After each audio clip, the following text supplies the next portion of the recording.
Saudara yang dikasihi oleh Tuhan, semoga ada sukacita yang saudara boleh alami seperti yang juga pada saat ini boleh saya alami, karena anugerah Tuhan kembali pada saat ini kita bisa berjumpa kembali. Saudaraku, ada sekelompok kerja bangunan yang diminta untuk mengerjakan pembangunan satu ruangan untuk pameran seni lukis. Semua pekerja sangat antusias bekerja, sampai tiba-tiba mereka dikejutkan oleh teriakan keras dari sang mandor bangunan. Ya Tuhan, betapa bodohnya ini. Tanpa sadar, ternyata ada 3 bata yang miring yang dipasang. Sedang ratusan bata yang lain semua sudah tersusun rapi. Tetapi rupa-rupanya ada 3 bata yang miring pada waktu itu dipasang. Dan di tengah kebingungan sang mandor bangunan, karena tidak mungkin lagi meminta tukangnya merubah posisi batu bata yang salah karena semennya sudah mengeras. Tiba-tiba si pemilik galeri mengatakan, "Sudah, biarkan saja. Ketiga batu bata itu demikian. Toh saya masih dapat melihat di antara ketiga batu bata yang tidak benar letaknya itu masih ada ratusan batu bata lain yang letaknya benar." Saudara, kalau kita lihat di dalam kehidupan kita, jika terjadi peristiwa yang sama dan itu harus kita alami, terkadang yang kita lihat, fokus kita bukanlah pada ratusan batu bata yang letaknya benar, tetapi kadang-kadang fokus kita justru melulu pada 3 batu bata yang salah pasang, yang miring letaknya. Akibatnya adalah setiap kali kita melihat tembok itu, kita jadi kesal. Setiap kali kita melihat tembok itu, kita menjadi kecewa. Namun dalam kehidupan rumah tangga dan keluarga kita masing-masing, terkadang kita menjadi pribadi yang selalu fokus untuk mengingat kesalahan yang telah dilakukan oleh anggota keluarga yang lain. Bahkan tidak jarang kesalahannya itu kita pakai sebagai senjata untuk kita menyalahkan dia terus, menyudutkan dia terus. Mungkin juga kesalahannya itu kita pakai sebagai alat untuk kita memaksakan supaya ia mau mengikuti kemauan kita. Dan tidak mustahil juga saudara, kesalahan yang sudah dibuat oleh anggota keluarga itu membuat kita pada akhirnya melulu selalu curiga, melulu selalu berpikir negatif terhadap apapun yang ia lakukan. Saudaraku, kalau kita lihat pada saat ini, berapa banyak pernikahan yang berakhir dengan perceraian? Mengapa angka perceraian pada akhir-akhir ini dikabarkan semakin meningkat? Mengapa konflik dalam rumah tangga terkadang tidak dapat diselesaikan dengan manis? Mengapa ada banyak anak yang merasa sakit hati kepada orang tua dan sebaliknya? Mengapa demikian?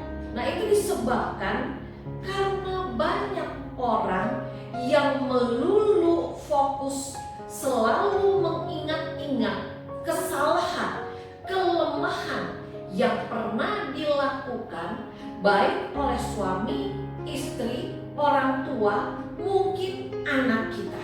Sehingga pada akhirnya saudara, apapun yang dilakukannya selalu menjadi salah dan keliru dan tidak pernah benar. Kita tidak pernah puas dengan apapun yang mereka lakukan karena kita berfokus pada kesalahan yang pernah mereka perbuat. Mengapa terjadi demikian? Itu disebabkan karena seperti yang tadi saya katakan, kita berfokus pada kesalahan yang pernah mereka lakukan, pada kesalahan yang pernah mereka perbuat. Nah, pada hari ini saya mengajak kita bersama membaca dari Matius 7 ayat yang pertama sampai dengan ayatnya yang kelima, yang demikian firman Tuhan. Jangan kamu menghakimi supaya kamu tidak dihakimi, karena dengan penghakiman yang kamu pakai untuk menghakimi, kamu akan dihakimi, dan ukuran yang kamu pakai untuk mengukur akan diukurkannya kepadamu. Mengapakah engkau melihat selumbar di mata saudaramu, sedangkan balok di dalam matamu tidak engkau ketahui? Bagaimanakah engkau dapat berkata kepada saudaramu, biarlah aku mengeluarkan selumbar itu dari matamu, padahal ada balok di dalam matamu? Hai orang munafik, keluarkanlah dahulu balok dari matamu, maka engkau akan melihat dengan jelas untuk mengeluarkan selumbar itu dari mata saudaramu. Saudara yang kasih Tuhan, bacaan Matius 7 ayat 1 sampai dengan ayat yang kelima ini, yang merupakan bagian dari rangkaian khotbah Yesus di bukit, mau mengingatkan kepada para muridnya dan juga tentunya termasuk kepada saudara dan saya. Jangan kita melulu fokus pada kesalahan orang lain, yang diibaratkan dalam firman Allah pada saat ini seperti selumbar, sepotongan kecil jerami yang masuk ke mata, atau mungkin kita bisa bandingkan dengan sehelai rambut yang masuk ke dalam mata kita. Tetapi kalau kita lihat pada saat ini, kita diingatkan supaya jangan kita melulu fokus pada kesalahan orang lain, tetapi pada saat yang sama kita abai pada kesalahan diri sendiri yang lebih besar, yang diibaratkan oleh firman Allah itu seperti balok di depan mata sendiri. Saudara, pada saat ini firman Allah mau mengingatkan bagi saya dan juga bagi saudara bahwa tidak ada manusia yang terbebas dari perbuatan yang salah.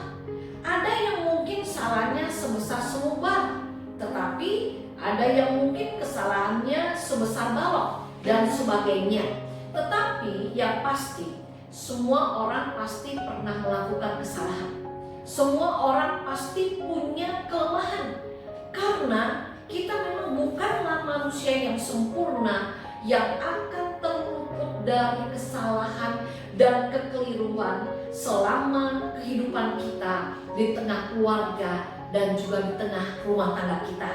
Lantas, apa yang firman Tuhan kehendaki dalam kehidupan keluarga kita, dalam kehidupan rumah tangga kita? Kalau ada kekeliruan, kalau ada kesalahan yang dilakukan oleh salah seorang anggota keluarga kita, tugas saya, tugas saudara, bukanlah kita memakai kesalahan yang dilakukan oleh anggota keluarga kita itu sebagai alat untuk kita menekannya, sebagai alat untuk kita mencaci makinya, bahkan juga mungkin sebagai alat untuk kita menyudutkannya, bahkan menghakiminya.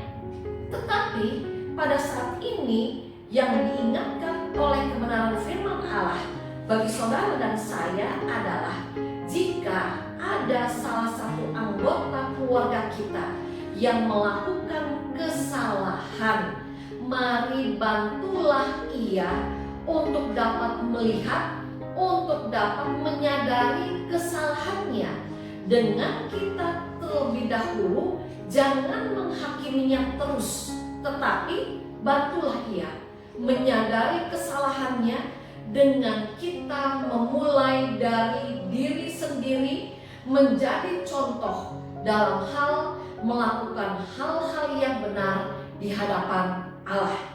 Saudara, firman Tuhan pada saat ini mau mengingatkan kita semua bahwa cara yang terbaik agar rumah tangga kita, keluarga kita tetap sehat, tetap harmonis, tetap bahagia adalah dengan seisi rumah. Mari kita terus membangun semangat saling mengasihi, semangat saling melengkapi, semangat saling peduli.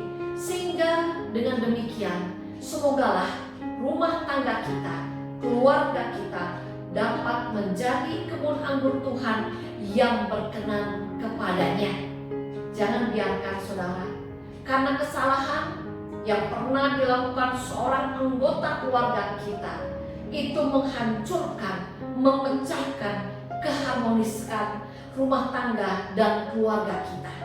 Jika ada kesalahan yang pernah dilakukan oleh anggota keluarga kita, akui itu dan mintalah tolong kepada Tuhan agar kita dimampukan, bukan untuk menghakiminya, bukan untuk menyudutkannya, tetapi marilah kita meminta Tuhan supaya memampukan saya dan saudara untuk bisa menjadi teladan yang baik di dalam kita melakukan apa yang menjadi kehendak daripada Tuhan sendiri. Agar apa? Agar anggota keluarga yang telah melakukan kesalahan, pada akhirnya dia dapat menyadari kesalahannya dan mau bertobat dari kesalahannya tersebut. Saudaraku, semogalah keluarga kita, rumah tangga kita dapat menjadi kebun anggur yang dapat dibanggakan oleh Allah, Sang pemilik rumah tangga dan keluarga kita. Selamat untuk terus belajar saling mengampuni. Selamat untuk terus mau belajar saling peduli, saling menerima satu dengan yang lain, dan Tuhan yang akan memberkati kita. Amin. Mari kita berdoa.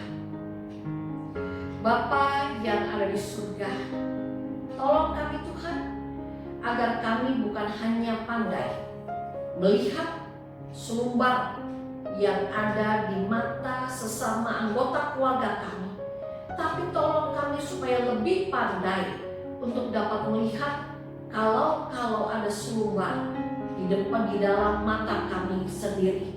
Biarlah kiranya Tuhan Yesus yang tolong kami ketika kami telah mengalami bahwa keluarga kami, anggota keluarga kami melakukan kesalahan. Tolong kami Tuhan, untuk kami tidak memakai kesalahannya untuk kami pakai untuk menyudutkannya terus menerus, untuk menghakiminya terus menerus, tetapi mampukanlah kami untuk kami dapat menjadi teladan iman yang benar di dalam melakukan apa yang menjadi kehendak Tuhan, sehingga dengan demikian semogalah saudara kami, keluarga kami yang melakukan kesalahan, ia pada akhirnya menyadari kesalahannya dengan pertolongan daripada Tuhan.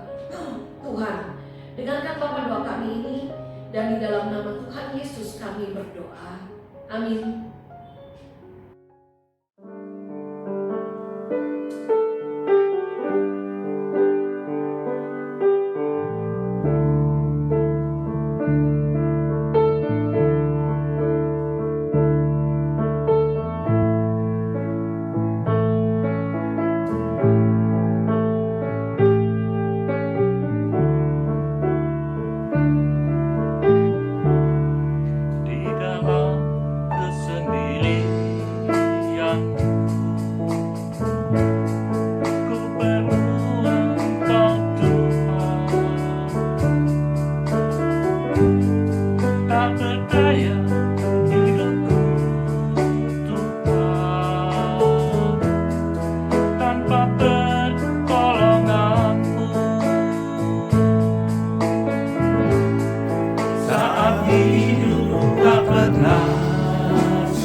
Kesombongan dalam hidup